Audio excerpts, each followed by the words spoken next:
The sound of wolves carried through the pines, a hollow chorus that made the night tremble. Jonah Whitlock stood motionless beneath the towering trees, his breath clouding in the thin mountain air. The moon spilled silver light across the Bitterroot Range, and his rifle was heavy in his hand. Somewhere nearby, something alive was thrashing weakly, breaking the rhythm of the wilderness. It wasn't the sound of a predator's kill. It was something slower, weaker, desperate. Jonah's heart clenched in his massive chest. His instincts told him danger was close, yet a deeper pull urged him forward. Whatever lay ahead wasn't just struggling to live, it was being punished. He could almost feel the cruelty in the air itself, sharp and biting as the Montana wind. Hope you enjoyed this story. Leave a like and share your thoughts in the comments. We'd love to hear where you're watching from. Now, let's continue with the story. Jonah Whitlock had lived most of his 55 years in the mountains, a man as weathered and unyielding as the granite peaks themselves. He was broad-shouldered, towering, with a wild beard that fell thick over his chest and hair long enough to catch in the wind. People in the valleys below called him a relic, a mountain man out of time. But Jonah didn't mind. He had seen too much cruelty among men to ever long for their company. The wilderness was his refuge, his punishment, and his salvation all at once. That night, guided by the uneven sound of movement, he pressed deeper through the pines. His boots sank into dry needles, and every step echoed against the silence of the forest. When the trees parted, he saw it. A young colt, no older than a season, its pale bay coat dulled by starvation and filth. The animal lay crumpled beneath a dead pine, its ribs sharp against its thin hide, its flanks trembling with shallow breaths.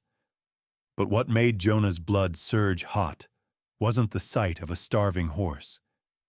It was the chains. Heavy iron links wound around the colt's legs, biting deep into raw flesh. Each shift of its frail body sent the metal scraping against bone. Beside the tree, nailed into the bark, was a weathered board. Carved into it with a hot brand were words that seared Jonah's eyes. "Useless colt, let him die." His jaw clenched until his teeth ached. His massive hands, scarred from years of labor and fights he'd long since forgotten, shook with rage. Someone had dragged this animal into the mountains not to be hidden, not even to be killed quickly, but to be tortured by abandonment. Left to the elements, chained like a criminal, Jonah knelt, the weight of his frame casting a shadow across the broken creature. The colt's eyes, glassy and wide, lifted to meet his. In them he saw no fight, no wild spark of fear common to horses, only a plea. A silent, unbearable plea. "Easy now," Jonah rumbled, his voice low and gravelly. "Ain't nobody gonna hurt you again, not while I'm standing here." He dropped his rifle and fumbled in the leather satchel slung over his back. His fingers closed around a pair of iron cutters, tools he carried for traps and stubborn snares. The first chain resisted, stiff with rust and tension, but Jonah's arms strained until the link cracked with a metallic snap. The colt flinched, but didn't try to pull away. As Jonah worked, he noticed something else. The colt's right foreleg bent slightly inward. A deformity, not crippling but permanent. That small flaw had condemned it. His chest tightened, fury mixing with sorrow. "They tossed you away 'cause you ain't perfect," he muttered, voice trembling with disgust. "Monsters." The second chain gave way, then the third. At last, with a gasp that was almost human, the colt stumbled to its feet. Its legs wobbled, nearly folding beneath it, but it managed to press its head against Jonah's broad chest. For a long moment, Jonah stood frozen, arms hovering awkwardly, as the animal leaned against him. Then he wrapped one hand around its narrow neck, steadying it, feeling the fragile heartbeat against his palm. Tears stung his eyes, and he cursed under his breath. He hadn't cried since his wife's funeral 20 years ago, and now a broken horse was breaking him open. "You'll live," Jonah swore, voice rough with emotion. "By God, you'll live." From his canteen, he poured water into his cupped palm. The colt lapped it greedily, desperate but delicate. Jonah fed it dry oats from his own ration, murmuring steady words. Slowly, life flickered back into the animal's eyes. When at last Jonah gathered his gear, he looked at the colt once more. Its frame was weak, its gait unsteady, but there was something fierce in the way it lifted its head toward the moonlight. "I'll call you Mercy," Jonah said, "'cause that's what you are. Mercy, sent down to remind me the world ain't lost yet." The journey back to Jonah's mountain cabin was grueling.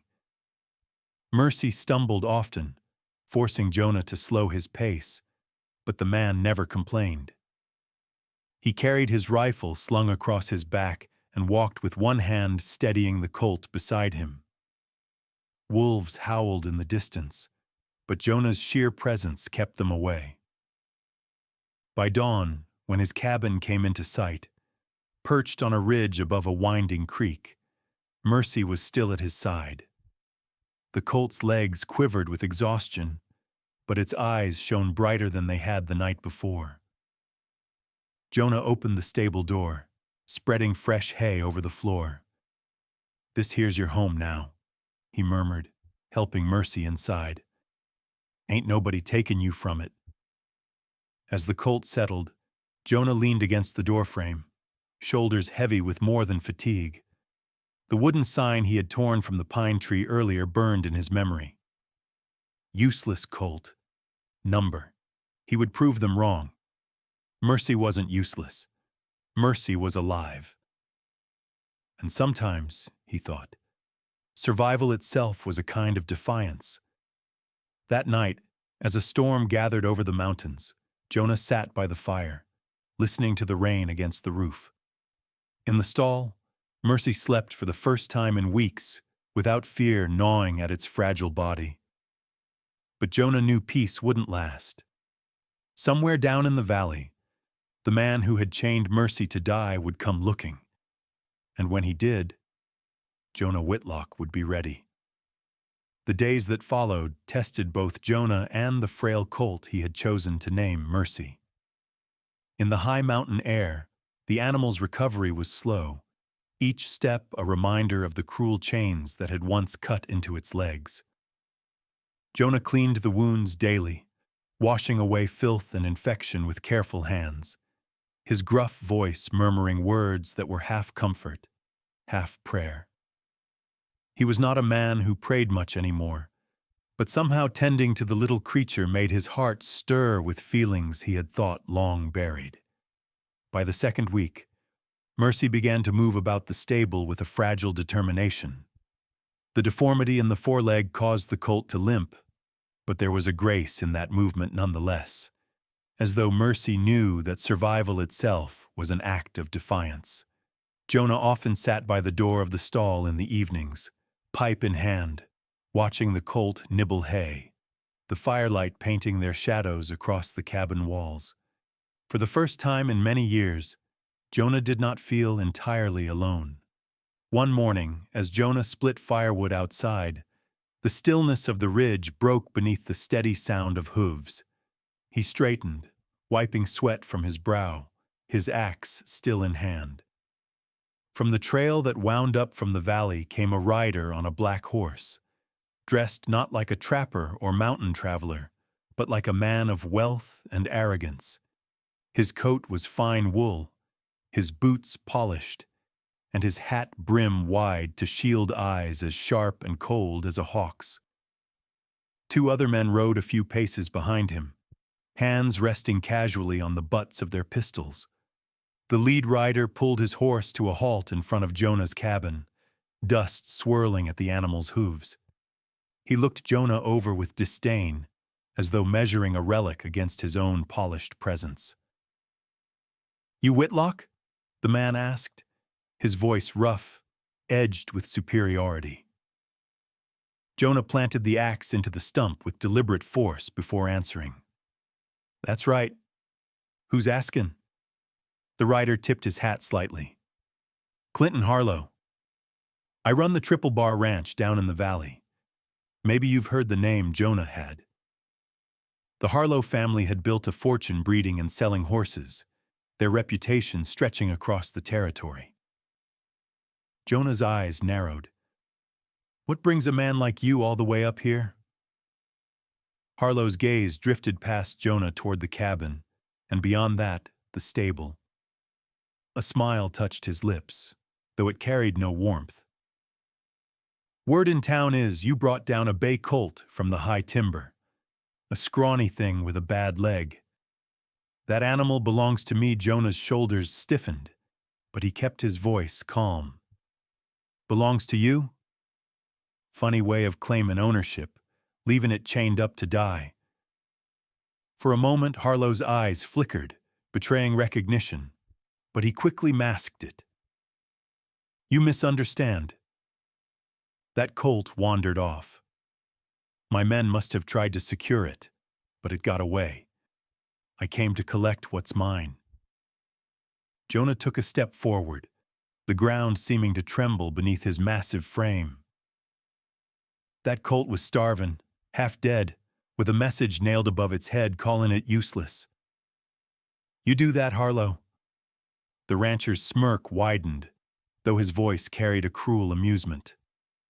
"A horse with a crooked leg ain't worth a dime to me. Still, it's mine by right. Maybe I'll keep it for my men to practice their shooting. A slow target makes for good training." Jonah's fists clenched, the cords in his forearms standing out like coiled ropes. The image of the colt collapsing under a hail of bullets burned his mind. "You'll not lay a hand on that animal," he growled, his voice deep as thunder.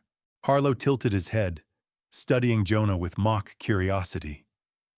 "You challenging me, old man?" "The law says that horse is mine. I could ride back into town, fetch the sheriff, and see you charged for theft." Jonah didn't flinch. "Then ride on down and fetch him.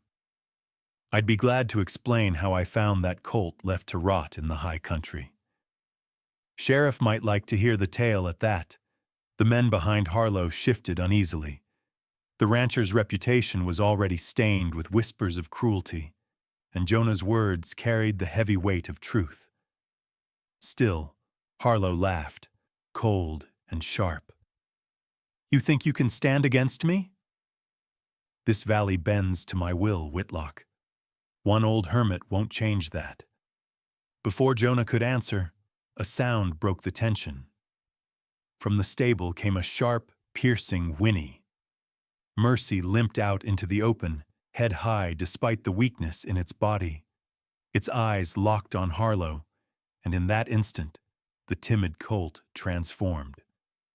The animal's ears flattened, its nostrils flared, and with a fury Jonah had never seen in a creature so young, Mercy let out a scream that echoed off the mountain walls. Harlow's horse shied, stepping backward. The rancher pulled at the reins, but the black stallion reared violently, sensing Mercy's rage. In a sudden lurch, Harlow lost his grip and crashed into the dirt. Dust exploded around him as the horse bolted a few paces away. The two gunmen reached for their weapons, but Jonah had already snatched the axe from the stump. He held it with such certainty that neither man dared draw. The mountain man's eyes blazed like the storm clouds gathering above the ridge. "Best you ride back down, Harlow," Jonah said, his tone iron. "This mountain don't take kindly to cruelty, and neither do I." Harlow scrambled to his feet, his fine coat streaked with dust, his face twisted with humiliation. He glared at Jonah, then at the colt, whose stance still trembled with defiance. For the first time, the arrogance in his eyes faltered. "This isn't over," he hissed, brushing the dirt from his clothes. "That animal is mine, and I'll see it back in my pens, one way or another." Jonah's voice dropped lower, steady as bedrock. "Not while I'm breathing." The words hung in the air, heavy with promise. The two gunmen helped their employer back onto his horse, and together the three men turned down the trail, disappearing into the trees. Jonah exhaled slowly, lowering the axe, though his grip did not loosen. He looked toward Mercy, who had stopped trembling now, the fury in its eyes giving way to a soft, uncertain trust. Jonah walked to the colt and laid a calloused hand on its neck. "Easy, Mercy," he whispered. "You done good. You showed him you ain't afraid no more." The wind swept down the ridge, carrying the scent of pine and storm. Jonah knew Harlow would return. Men like him never swallowed humiliation without striking back harder. The mountain had seen its share of predators, but Clinton Harlow was something different, something meaner than wolves, and far more dangerous. As Jonah guided Mercy back into the stable, he felt the weight of the days ahead pressing upon him.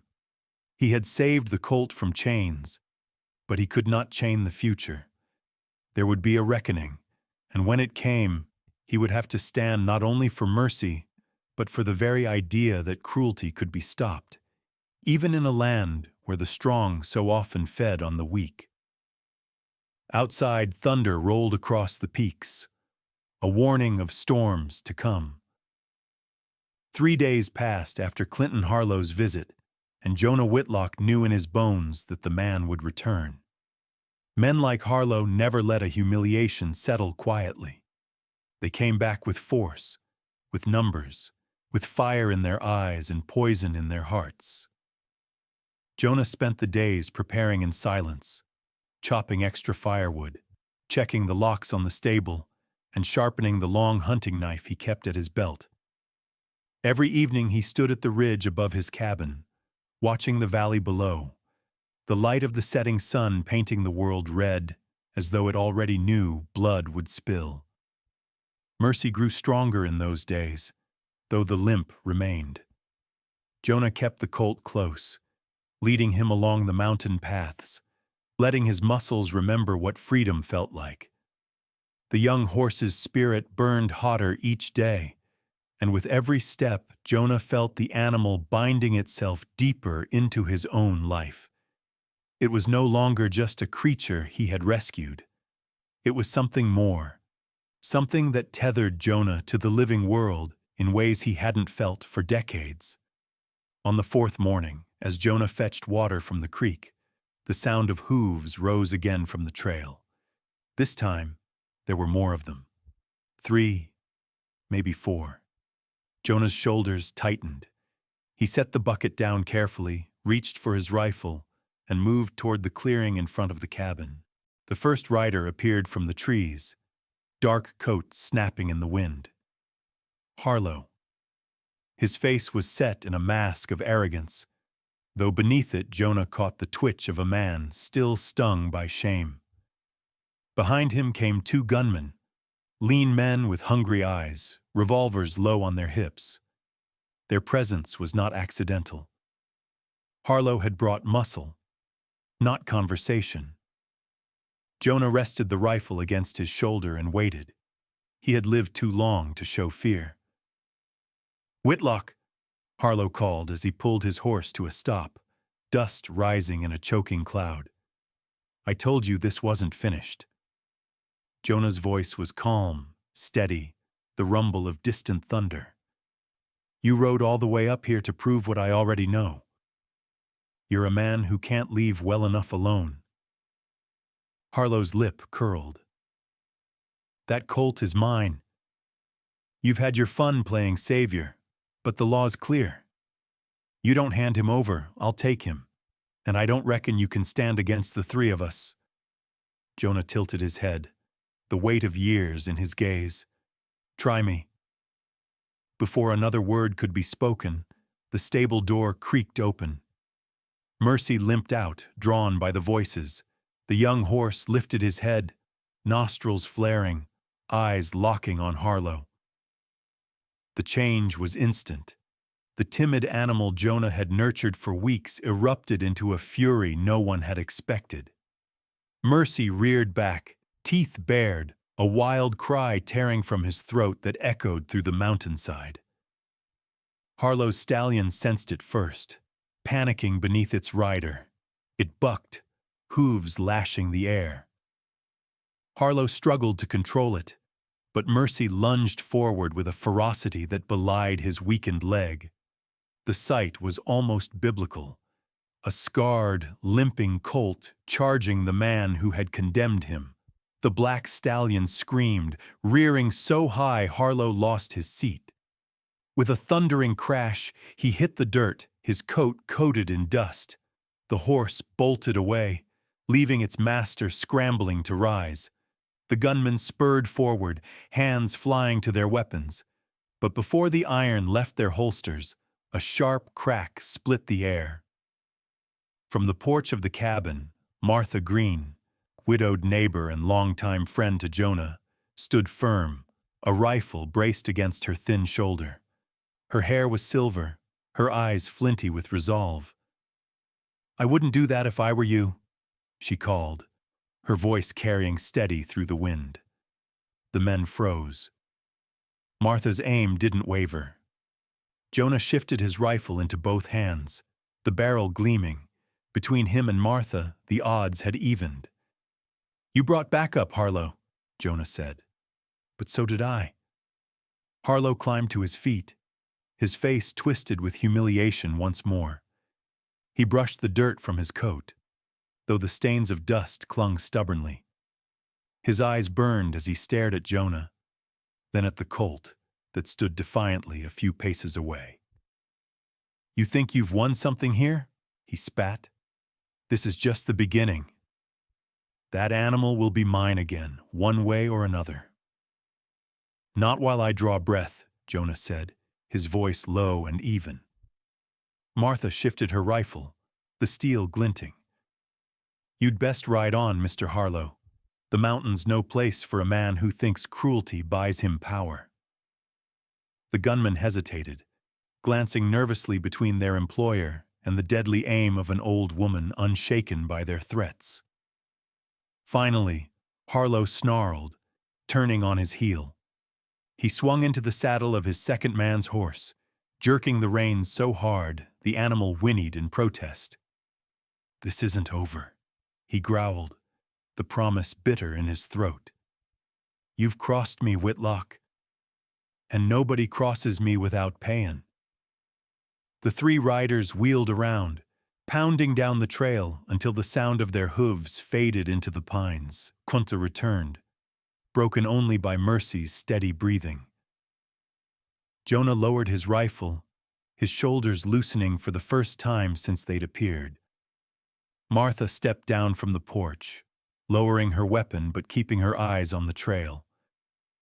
"Man like that," she said softly, "he won't rest till he's got what he wants. You know it." Jonah nodded, running a hand along Mercy's neck.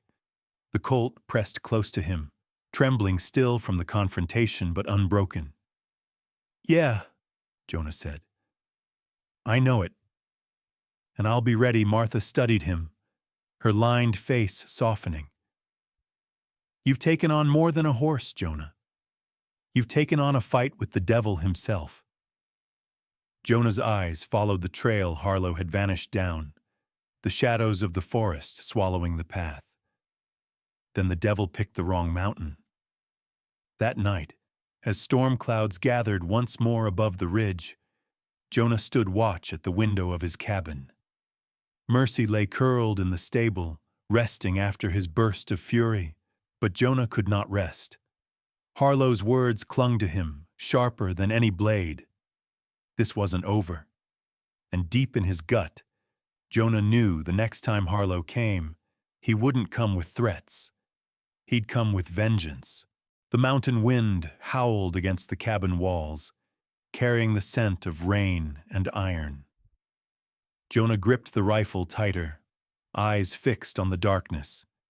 He was no stranger to danger, but this time, it wasn't just his life at stake. It was Mercy's, and Jonah Whitlock would fight until the mountain itself fell silent before he let the colt be taken again. The valley simmered with whispers in the weeks that followed Harlow's humiliation on Jonah Whitlock's ridge. Ranch hands, drifters, and townsfolk alike spoke of the confrontation between the mountain hermit and the man who believed himself untouchable. Some called it foolishness, an old recluse defying the wealthiest landowner in the county. Others called it justice long overdue. Harlow had always carried cruelty in his shadow, and now people dared to say it out loud. But for Harlow himself, the shame festered like an open wound. He rode back to his Triple Bar ranch with his jaw clenched and his fists shaking on the reins. Every glance from his own men felt like mockery, every whisper behind his back like a dagger. The humiliation of being thrown from his horse by a limping colt burned hotter than any sun on the Montana range. At first, he tried to drown it in anger. He stormed through the ranch house, slamming doors, cursing until the windows rattled. Then his fury found its target. The other young horses penned in the corral, colts and fillies not yet broken to saddle. Several of them bore small imperfections: a crooked gait, a scarred flank, a skittish eye. To Harlow, they were reminders of Mercy, the crippled colt that had defied him. One evening, he ordered his men to drag 6 of the weakest from the corral and chain them along the canyon edge beyond the ranch. "Let the wild take 'em," he sneered. "A horse that ain't perfect ain't worth the hay in its belly." His foreman, a gaunt man named Lyle, hesitated but obeyed. Fear of Harlow's wrath outweighed compassion. Yet something strange settled over the ranch that night. The older horses in the stables grew restless, stamping and whinnying, eyes rolling with unease. The sound built into a chorus that rattled the barn walls. The ranch hands muttered among themselves, unsettled by the animals' frenzy. By midnight, the chaos erupted. Without warning, the stallions and mares kicked free of their stalls as though possessed. Wooden doors splintered, iron latches snapped, and hooves thundered across the yard. The men scrambled to control them, but the herd moved with uncanny unity, a wave of muscle and fury charging toward the canyon. Lyle swore later that it looked like the horses knew exactly where to go. They reached the chained colts, biting at the iron, kicking at the posts, until the bonds broke loose. Freed, the young ones staggered upright, still trembling from fear, but alive. The older horses encircled them like guardians, their eyes burning in the moonlight, and then they turned on Harlow. The rancher had come out, lantern in hand, cursing the chaos. But when the herd wheeled on him, he froze. Dozens of eyes glared his way, no longer the gaze of dumb beasts, but something older, something wild and deliberate. He stumbled backward, shouting at his men to drive them off, but not a hand moved.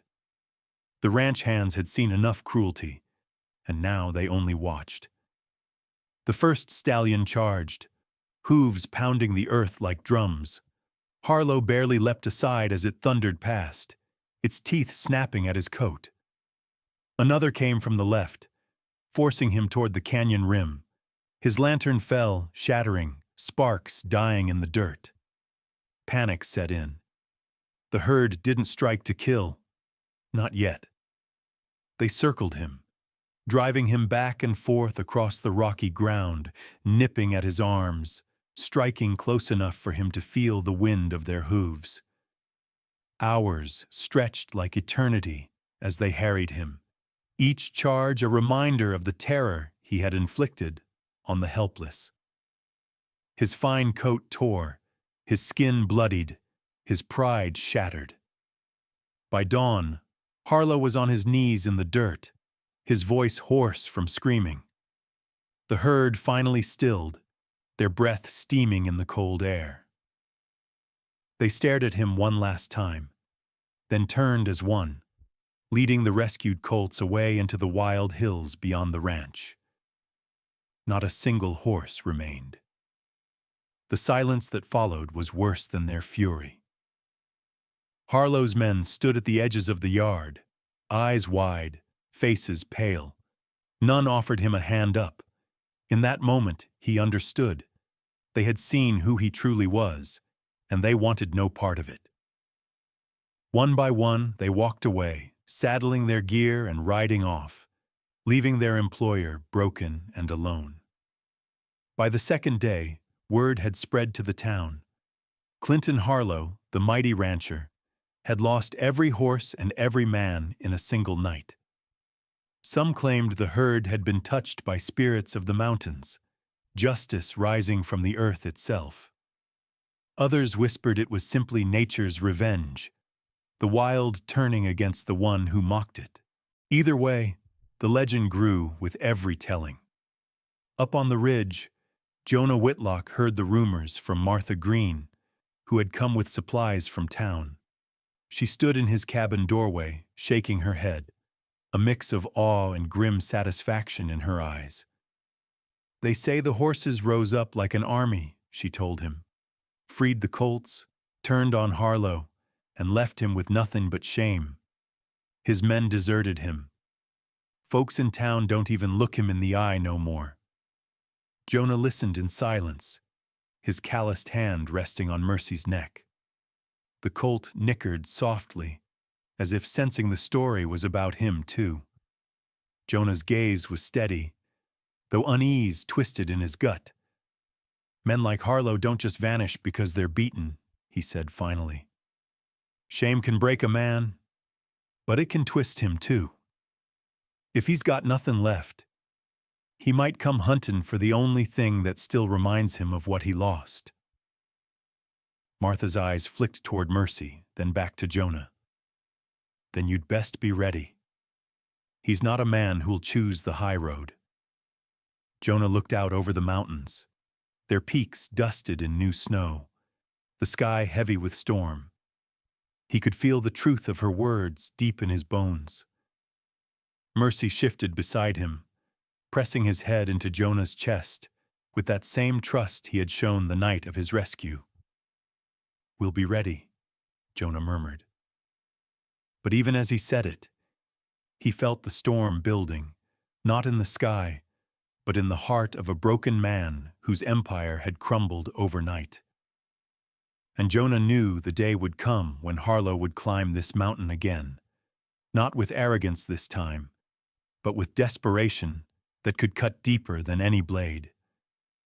The mountain morning broke pale and cold, mist drifting through the pines like restless spirits. Jonah Whitlock stood outside his cabin with a mug of coffee warming his hands, his eyes fixed on the valley below.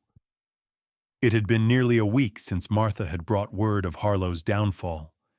The man had been left with nothing. No horses, no ranch hands, no respect.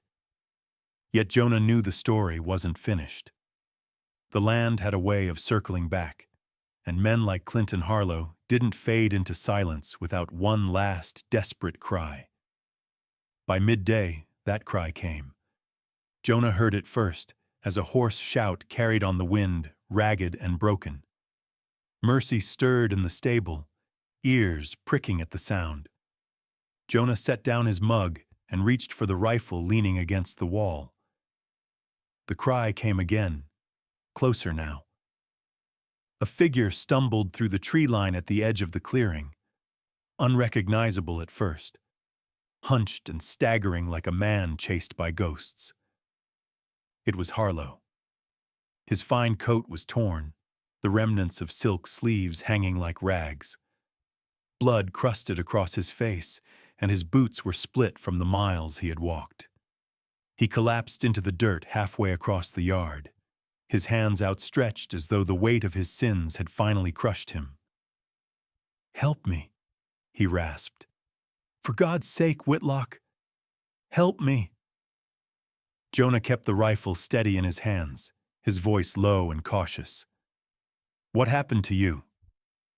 Harlow lifted his head, and for the first time Jonah saw not arrogance, but terror. "The horses," Harlow stammered. "All of them. After I chained the colts, after I tried to leave them to die, they came for me. The herd broke free, drove me out. They hunted me across my own land, not to kill, but to make me feel what they felt. I thought I was a master. I was nothing. Just pray Martha Green had stepped onto the porch by then, her rifle balanced in her thin hands. She studied the broken rancher with hard eyes. "Sounds like justice to me," she said flatly. Harlow pressed his palms into the dirt, shaking his head. "It was more than justice. It was like the hand of God himself. They left me alive, but not whole. I've lost everything. My ranch, my men, even my name. The town spits when I pass. I've got nowhere left." His voice cracked. "I came here because I don't know where else to go." From the stable, a soft whinny rose. Mercy stepped into the light, his limp still present but his frame stronger now, eyes clear and sharp. He looked straight at Harlow, the man who had condemned him. The air seemed to freeze. Jonah tightened his grip on the rifle, ready for the colt to panic or lash out. But Mercy did not rage. The young horse moved forward slowly, each step deliberate. His eyes met Harlow's, and instead of fury, there was something deeper, something purer. Compassion. Mercy lowered his head and pressed his muzzle gently against the battered man's forehead. Harlow's breath hitched. His body trembled as though the weight of that simple gesture shattered whatever walls he had left. Tears spilled down his dirt-streaked cheeks. "Why?" he whispered. "Why would you forgive me after what I did?" Jonah lowered the rifle at last, the moment settling over him like a revelation. "Because he's what you ain't, Harlow. He's noble, stronger than cruelty. He knows that vengeance don't heal wounds, but mercy does." Martha's eyes softened, though she still held her rifle. "Maybe the colt sees something worth saving, even if the rest of us don't." Harlow collapsed fully into the dirt, sobbing like a child. "I've lost it all. I've got nothing. No men, no horses, no home, not even my pride." He looked up at Jonah, desperation raw in his eyes. "Give me a chance, Whitlock, a chance to be better than I was. I can work. I'll do anything. Just don't send me away." Jonah studied him, the silence stretching long. The mountain man had seen too much cruelty to trust words alone. But he looked at Mercy, the colt standing calm, patient, forgiving, and felt his decision echo inside him. If Mercy could forgive, perhaps he could too. "You want a chance?" Jonah said finally, his voice deep as stone. "Then you'll earn it. You'll work this ridge like it's your penance. You'll care for the animals you once scorned. And you'll answer to the mountain every day you draw breath here. You fail that, you're gone." Harlow nodded furiously, tears streaking his face. "Yes, I'll do it. I swear it." Martha lowered her rifle at last, shaking her head with a sigh. "You're a better man than me, Jonah. I would have sent him straight back to the valley to rot." Jonah looked at Mercy once more, the colt who had turned vengeance into grace. "It ain't me," he said quietly. "It's him. Mercy's the one given a second chance. I'm just following his lead." That night, Harlow lay on a cot inside Jonah's cabin, too weak to stand, while Jonah sat by the fire, staring into the flames. The storm outside battered the roof, but within those log walls, a fragile peace settled. Mercy dozed in the stable, content, as if the world had shifted towards something brighter. Yet Jonah knew this was not the end of the story. Forgiveness was a gift, but redemption was work, and the work had only just begun. The days ahead would test Harlow's soul as much as they tested the strength of the mountain itself, and Jonah, hardened by years alone, wondered if even mercy could truly change a man who had lived so long by cruelty's hand. Still, as he closed his eyes, he felt something he hadn't felt in years, a sliver of hope. Maybe the mountain had not only saved a colt that day in the pines. Maybe it had saved a man, too. Winter came hard to the Bitterroot Mountains that year. Snow lay heavy across the ridge, the pines bowed beneath its weight, and the creek froze into silence. For Jonah Whitlock, the cold was nothing new.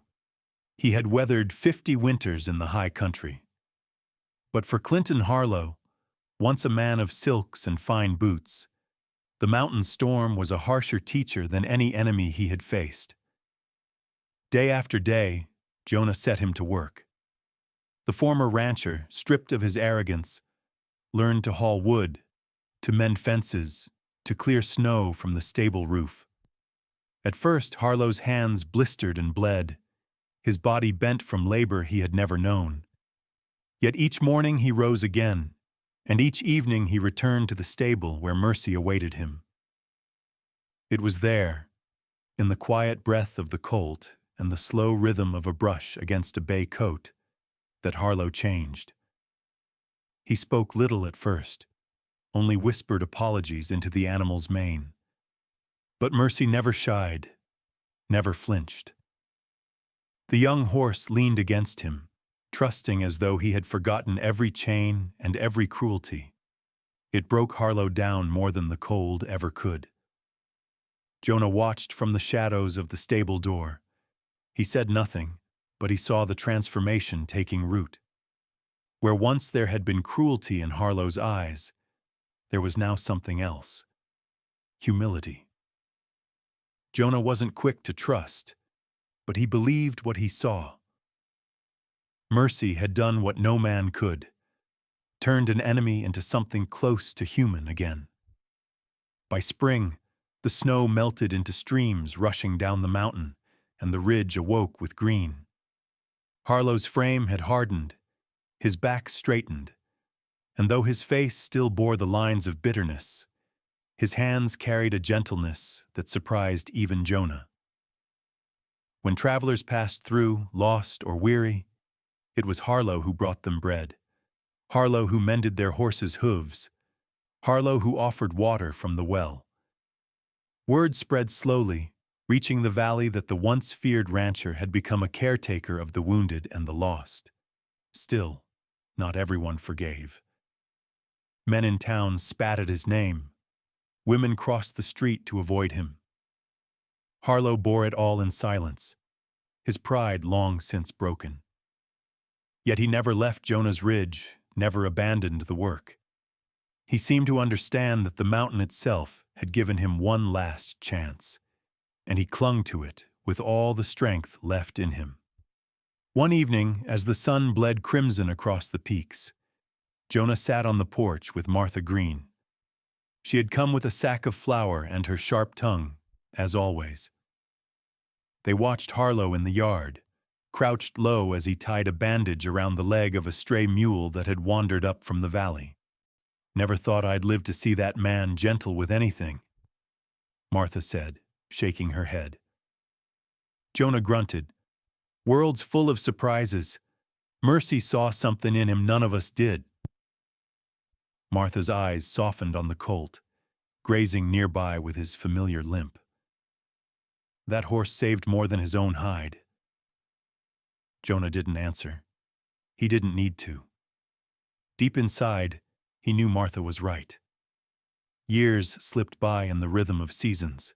Jonah aged, his beard whiter, his steps slower, but he carried a peace that had been missing for too long. Harlow remained, no longer the rancher of the Triple Bar, but a man remade by hardship and forgiveness. Mercy grew into a strong gelding, his limp unchanged, yet his spirit fierce. He became the heart of the ridge, a living reminder that broken things could still carry grace. On quiet nights, when the fire crackled low, Jonah often thought back to the day he found Mercy chained in the pines. He had believed he was saving a colt, but in truth, the colt had saved him, saved Harlow. Perhaps even saved a piece of the mountain that had been lost to greed and cruelty. The story did not end there, of course. Stories rarely do.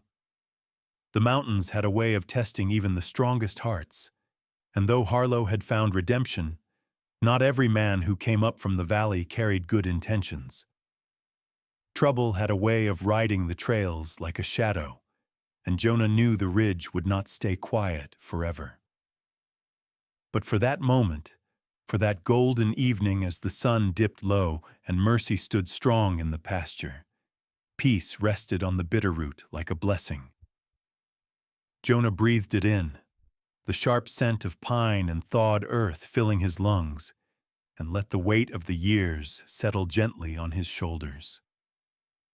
In the silence of the mountains, he thought, his eyes on Harlow brushing down Mercy's coat.